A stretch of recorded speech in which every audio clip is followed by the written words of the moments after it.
Prime Minister's address to the nation.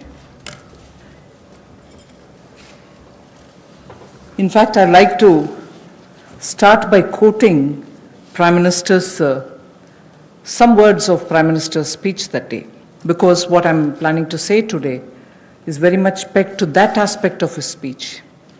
And I quote, "As a nation today, we stand at a very crucial juncture." He spoke in Hindi, and a version of it in English has been translated. I'm using that. As a nation, we stand at a very crucial juncture. Such a big disaster is a signal for India.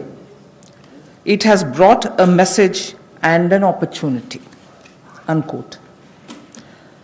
He also used the expression crisis and an opportunity. That again leads to me to refer to his expression that we need now to build an Atmanirbhar Bharat. So, laying the foundation for what I want to say today, a little again quote from the Prime Minister.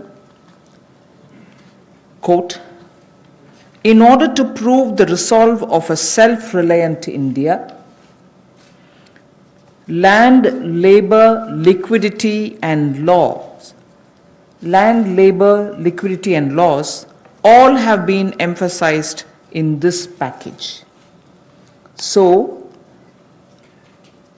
a message from the pandemic, the challenges that it throws, the crisis and the challenge, and also looking at a self-reliant Bharat, an India which is going to be strong enough to meet the global challenges, but primarily looking at land, labor, liquidity and laws to bring that strength back to India and build a Atmanirbhar India. So, in the last 4 days of announcements, particularly the last 2 days, have had several reforms addressing the land, labor, liquidity and the laws. Today, we will be continuing in that series. PM also had said, "Jaan hai to jahan hai." Soon after announcing the lockdown, we had come with the PM Garib Kalyan package in order to immediately reach out to those who wanted food, who need food. We were not doing a favor to them, it was our duty. So we quickly went in to give next 3 months the requirement of grains as per the PDS, plus free grains also, because we didn't want them to scout for money to go and search for grains. Pulses were also given for 3 months in advance.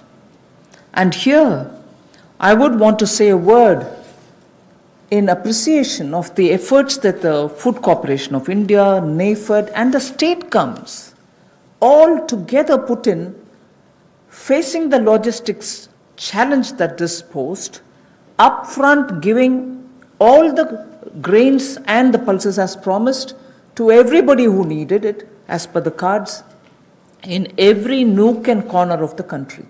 It was a logistic challenge. Although the FCI and the NAFED and the state governments are quite adept at doing it, but all at one go upfront was a major issue because huge quantities had to go. But notwithstanding the lockdown, I again want to say the FCI, the NAFED and the state governments all came into the picture, made sure that quantity of grains were lifted and gave them the workers who couldn't travel back, who actually could procure the grains from their cards. But there were also workers who couldn't go back to their homes, who stayed in the camps, because PM had very clearly said early, in one of his early messages, stay where you are. And state governments ensured that they prepared meal, NGOs participated in this. Charitable organizations also made sure that these workers who are not able to go back home are attended to. Many employers also kept their workers in their own premises and gave them food and place to be. The PM Garib Kalyan used the technology available and therefore was able to do direct benefit transfer of cash for the various categories. I just want to quote some of these numbers now before I begin today's issue because of the size of what is shown in these figures. The number of people to whom directly to their accounts money could reach because technology, direct benefit transfer technology, was in time adopted and implemented with such missionary zeal over the last 4 years. Otherwise, this wouldn't have been possible at all. PM Kisan beneficiaries as of 16th May, I'm strictly talking about the announcements and their impact.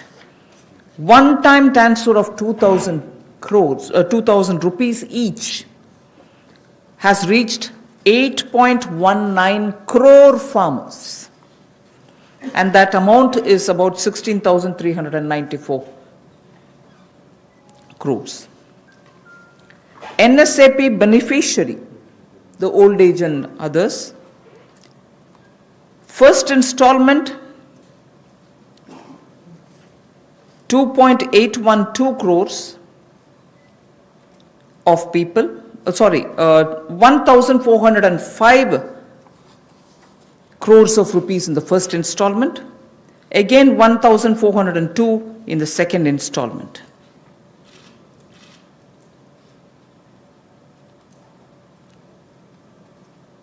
The target was to give away 3,000 crores, and that's almost nearly achieved.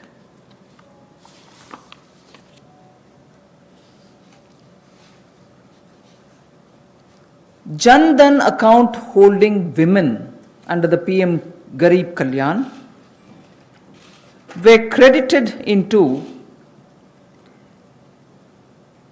20 crore people's accounts. And that amounts to 10,025 crores of rupees.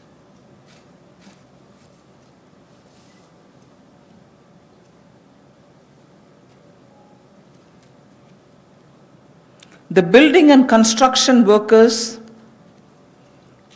received their financial support amounting to 3,950.35 crores, and their number, the building and construction workers' number, is 2.20 crores. Imagine each one of these numbers and their implication in terms of size. And all of them received the money directly into their accounts purely because DBT was possible. 6.81 Ujjwala Yojana cylinders have reached the beneficiaries,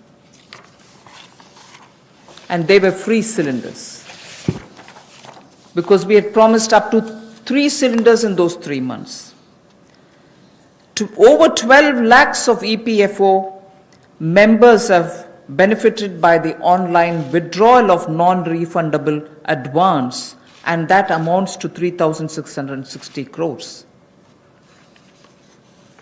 So I can further go with the numbers, but just to highlight what the technology-driven DBT has given us at a time of emergency, a pandemic. And that is something which I want to draw your attention to. We immediately responded by giving food grains, cooking gas, cash where it was required, and immediately, that is. And most of them were front-loaded also.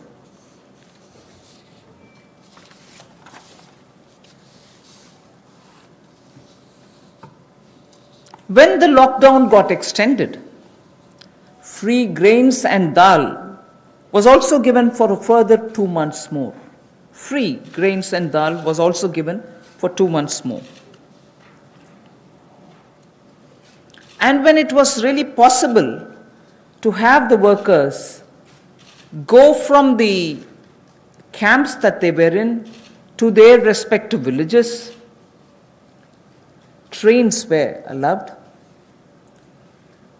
and state governments were requested to request for trains from the various stations that they wanted, so that once they brought the workers into that area, to that station, from that station they could be taken to their respective states.